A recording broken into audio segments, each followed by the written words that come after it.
Hello friends, zoology classes में आपका एक बार फिर स्वागत है।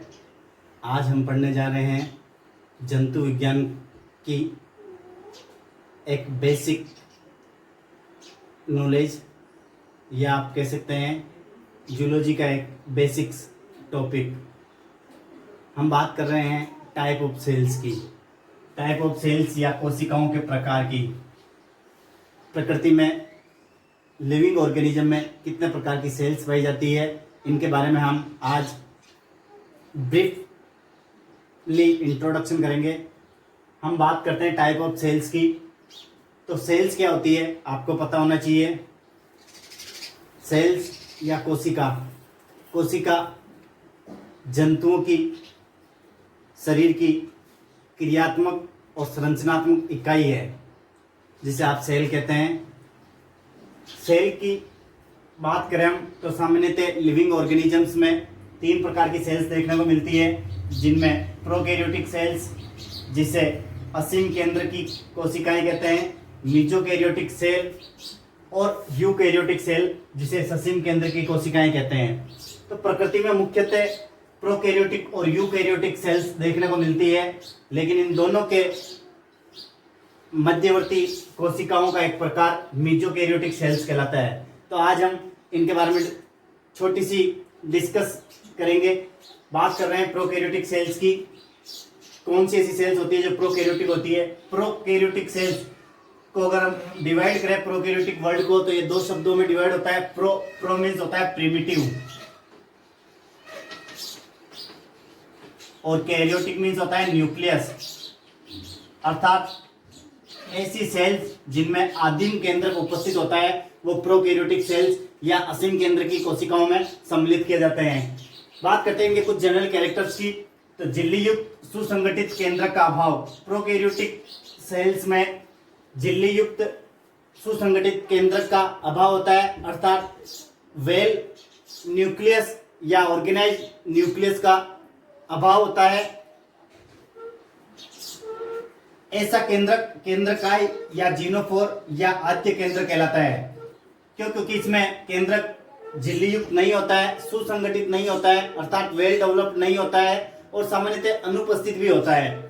तो इसे आप कह सकते हैं कि ऐसा केंद्रक जिनमें विदाउट सेल मेम्ब्रेन या कोशिका झिल्ली आप कह सकते हैं जिनमें अनुपस्थित होती है, ऐसे केंद्र को न्यूक्लियोइड या जीनोफोर या आद्य या प्रिमिटिव केंद्रक कहते हैं। नेक्स्ट बात करते हैं इनमें पाए जाने वाले न्यूक्लियस जो कि सुसंगठित नहीं होता है या प्रिमिटिव टाइप का न्यूक्लियस होता है, जिसे जीनोफोर कहते हैं। इनमें डीएनए नेक्ड होता है, अर्थात डीएनए नग्न होता है। हिस्टोन प्रोटीन भी इनमें अनुपस्थित होती है, अर्थात जिनमें सुसंगठित केंद्रक नहीं पाया जाता, ऐसी सेल्स को हम प्रोकैरियोटिक सेल्स में रखते हैं। और प्रोकैरियोटिक सेल्स में डीएनए भी नेक्ड होता है और साथ में डिवीजन के लिए रेस्पॉन्सिबल हिस्टोन प्रोटीन भी अनुपस्थित होती है। तो आप जनरली यूं कह सकते हैं कि प्रोकैरियोटिक सेल्स एक प्रकार से जो प्रिमिटिव टाइप की सेल्स है, जिनके बेटर एग्जांपल बैक्टीरिया या जीवाणु कोशिका है। एक बैक्टीरियन सेल्स की अगर स्ट्रक्चर देखें तो वो प्रोकैरियोटिक सेल्स के सभी कैरेक्टर्स शो करती है। इसके अलावा ब्लू ग्रीन एल्गा, जिसे बीजीए कहते हैं, और इसके अलावा माइकोप्लाज्मा, जिसे पीपीएलओ या प्लूरोलाइक निमोनिया ऑर्गेनिजम्स भी कहते हैं। तो पीपीएलओ या माइकोप्लाज्मा, बीजीए या ब्लू ग्रीन एल्गा, जिसे नीलहरित शैवाल कहते हैं, और बैक्टीरिया या जीवाणु प्रोकैरियोटिक सेल्स के एग्जाम्पल्स हैं। हम बात करते हैं यूकैरियोटिक सेल्स की। यूकैरियोटिक सेल्स में सुविकसित केंद्रक होता है, अर्थात हमने देखा था प्रोकैरियोटिक सेल्स में केंद्रक सुसंगठित नहीं होता है या केंद्रक झिल्ली नहीं होती है। यहाँ पे केंद्रक झिल्ली द्वारा आवरणबद्ध रहता है, अर्थात केंद्रक में केंद्रक झिल्ली उपस्थित होती है, साथ में केंद्रिका भी उपस्थित होती है, और आप यूं कह सकते हो कि विभाजन के समय तर्कु तंतु या स्पिंडल फाइबर भी बनते हैं। क्यों? क्योंकि जब गुणसूत्र ध्रुवों के मध्य एनिमल पोल से वेजिटल पोल की तरफ मूव करते हैं तो उनमें स्पिंडल फाइबर का फॉर्मेशन होता है और स्पिंडल फाइबर का फॉर्मेशन यूकैरियोटिक सेल्स में देखने को मिलता है। ये प्रोकैरियोटिक सेल्स में एब्सेंट होता है। अर्थात आप यूं कह सकते हो कि यहाँ डिवीजन के समय तंतुओं का निर्माण भी नहीं होता है और डिवीजन भी आप कह सकते हो क्योंकि हिस्टोन प्रोटीन यहाँ एब्सेंट होती है तो डिवीजन भी एमाइटोसिस प्रकार का होता है, अर्थात समसूत्री प्रकार का या अर्धसूत्री प्रकार का विभाजन देखने को नहीं मिलता है। यहाँ हम बात करते हैं तो यूकैरियोटिक सेल में सुविकसित केंद्रक होता है, सुस्पष्ट केंद्रक झिल्ली द्वारा परिबद्ध रहता है। जो केंद्रक उपस्थित होता है वो केंद्रक झिल्ली द्वारा घिरा हुआ रहता है या सराउंडेड रहता है। हिस्टोन प्रोटीन भी उपस्थित होती है तो आप क्लियरली कह सकते हो कि विभाजन की प्रक्रिया भी संपन्न होती है। क्यों? क्योंकि हिस्टोन प्रोटीन है तो विभाजन अवश्य ही होगा। केंद्रिका उपस्थित होती है, न्यूक्लियोलस देखने को मिलती है। इसके अलावा विभाजन के समय तंतु या स्पिंडल फाइबर भी बनते हैं जो प्रोकैरियोटिक सेल्स में अनुपस्थित होते थे।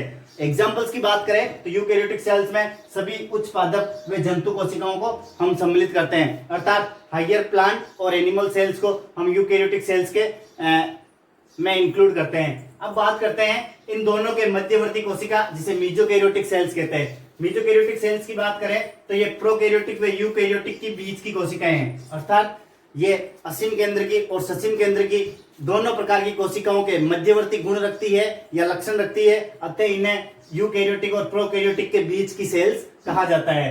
इनमें सुस्पष्ट केंद्रक झिल्ली युक्त केंद्रक पाया जाता है, अर्थात इनका केंद्रक झिल्ली द्वारा परिबद्ध रहता है।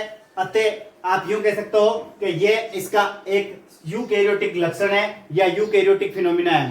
जबकि बात करें हम इनके प्रोकैरियोटिक लक्षण की तो इनमें हिस्टोन प्रोटीन अनुपस्थित होती है। जैसे हमने यहाँ देखा था हिस्टोन प्रोटीन इनमें अनुपस्थित होती है, ऐसे ही मीजोकैरियोटिक सेल्स में भी हिस्टोन प्रोटीन अनुपस्थित होती है। ये इसका एक प्रोकैरियोटिक लक्षण है। नेक्स्ट बात करते हैं तो गुणसूत्र सुसंगठित नहीं होता है। गुणसूत्र इनमें वेल ऑर्गेनाइज नहीं होते हैं।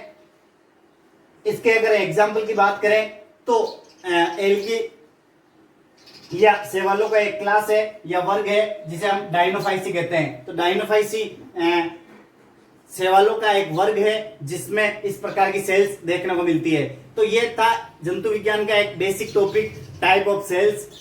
उम्मीद है आपको ये वीडियो पसंद आया होगा। अगर मेरा वीडियो पसंद आया तो आप इसे अधिक से अधिक लाइक, शेयर और सब्सक्राइब करें। आगे आने वाली क्लासेज में मैं प्रोकैरियोटिक और यूकैरियोटिक सेल्स के मध्य डिफरेंसेस की